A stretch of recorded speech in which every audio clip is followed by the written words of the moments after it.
¿Qué pasa, compañeros? ¿Cómo están? Espero que estén bien. Yo soy Saúl Palacios Ramírez de la Benemérita Universidad Autónoma de Puebla, cursando la licenciatura en Derecho.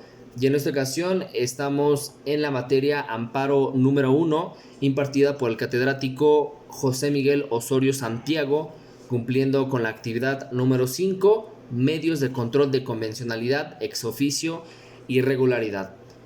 Para empezar a estructurar este tema, vamos a plantear una pregunta principal, la cual es la siguiente: ¿en qué consisten los medios de control de convencionalidad, ex oficio y regularidad? Posteriormente, estructuramos la siguiente pregunta como subtema, que es: ¿qué es el control de convencionalidad? Para empezar a responder esta pregunta y empezar a abrir el tema, podemos decir que el control de convencionalidad es el mecanismo que se ejerce para verificar una ley, un reglamento o un acto de autoridades del Estado. Aquí podemos decir que se ajustan las normas, los principios y obligaciones de la Convención Americana de Derechos Humanos. Posteriormente podemos decir que en estas obligaciones, la que funda la competencia contenciosa de la Corte Interamericana de Derechos Humanos es una herramienta para el respeto, la garantía de los derechos descritos en la Convención Americana de Derechos Humanos. Asimismo, es de utilidad para la práctica inmediata de la elaboración de la región. Para poder sintetizarlo y decirlo en otras palabras, podemos decir que es la revisión que debe para constatar que la conducta de los órganos que son revisados esté de acuerdo con el tratado internacional y además las disposiciones aplicables en el caso de cuestión hacia el control de convencionalidad. Posteriormente podemos encontrar lo que sería el desarrollo posterior de este concepto que se dio en el cuerpo de las sentencias de la Corte Interamericana por primera vez en el año 2006. Es un caso resuelto en contra de Chile y nos dice que el control de convencionalidad se parte en dos tipos distintos. En un caso resuelto en contra de Chile. Empezamos con el primero, que el primero nos dice que es el control concentrado de convencionalidad que se realiza únicamente en la Corte Interamericana. El segundo nos dice que es un control difuso de convencionalidad que se realiza en los estados en el ámbito de sus competencias a través de sus autoridades. Igualmente, la Corte Interamericana hace el control de convencionalidad cuando en sus veredictos descarta normas locales, incluso constitucionales, opuestas a la convención. Hay dos maneras en las que se puede realizar el control de convencionalidad, tanto en el concentrado como en el difuso. La primera podemos decir que es el control concreto de convencionalidad y la segunda es el control abstracto también de la convencionalidad. Estas dos formas de control se dirigen a dos tipos de disposiciones que son aplicadas en casos particulares y los que se considera que existe una violación de derechos por la aplicación de la norma. También tenemos el control abstracto, que nos dice que se realiza sobre normas o leyes que aún no han sido aplicadas en un caso concreto, pero se considera que violan derechos por su simple existencia. Hasta aquí terminamos la primera parte, que es en referencia a la pregunta que habíamos planteado. Posteriormente pasamos al siguiente tema, que nos dice: en el medio del control de ex oficio. Y aquí podemos encontrar que en un control difuso de convencionalidad es una nueva herramienta para la impartición de justicia reconocida en México a partir de la reforma en el párrafo del artículo 1 constitucional, en la que se impone como obligación a todas las autoridades, sin importar su competencia ni materia, que vele por la protección de los derechos consagrados en la Constitución y en los tratados internacionales de México.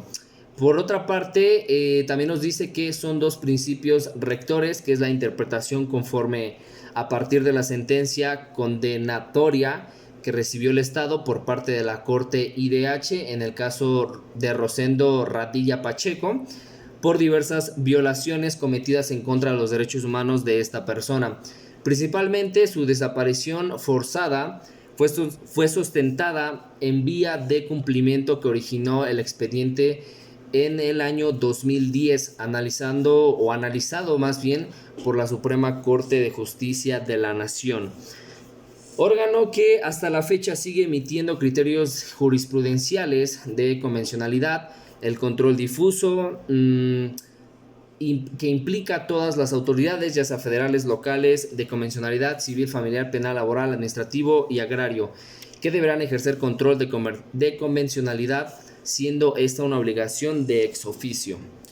Por otra parte, pasamos al siguiente tema que nos dice, es el medio de control de regularidad en las que, y acá encontramos a la Suprema Corte, que ha calificado el bloque de constitucionalidad como un parámetro de control de regularidad constitucional, identificándolo así como el conjunto de catálogos de derechos que a su vez va identificando los derechos en su juicio a la conformación del parámetro que conlleva el ejercicio interpretativo por parte de los organismos e instancias competentes en distintas sedes, incluyendo el ejercicio de control de convencionalidad. Por ello, el trabajo arduo de nuestra Suprema Corte de Justicia de la Nación ha florecido con el nacimiento de nuevas reglas o criterios para proteger los derechos humanos. Ha sentado las bases para que los jueces puedan resolver una controversia que se apoye en lo que ha definido como un parámetro de control de regularidad constitucional. Así que en que el control de la regularidad es el nombre o denominación que la Suprema Corte de Justicia de la Nación le ha dado al conjunto de normas que sirven para evaluar la constitucionalidad o la regularidad de una norma. Esta idea o concepto fue utilizado en pleno de la Suprema Corte de Justicia de la Nación en varios asuntos que fueron promovidos antes de la reforma constitucional, pero dado a la trascendencia de las controversias, fueron atraídas por el Pleno y resueltos en diversos momentos y en las que posteriormente se hará referencia. Posteriormente pasamos a la siguiente pregunta, y a la siguiente pregunta nos dice: ¿quiénes son los organismos encargados de aplicar los medios de control de convencionalidad, ex oficio y regularidad?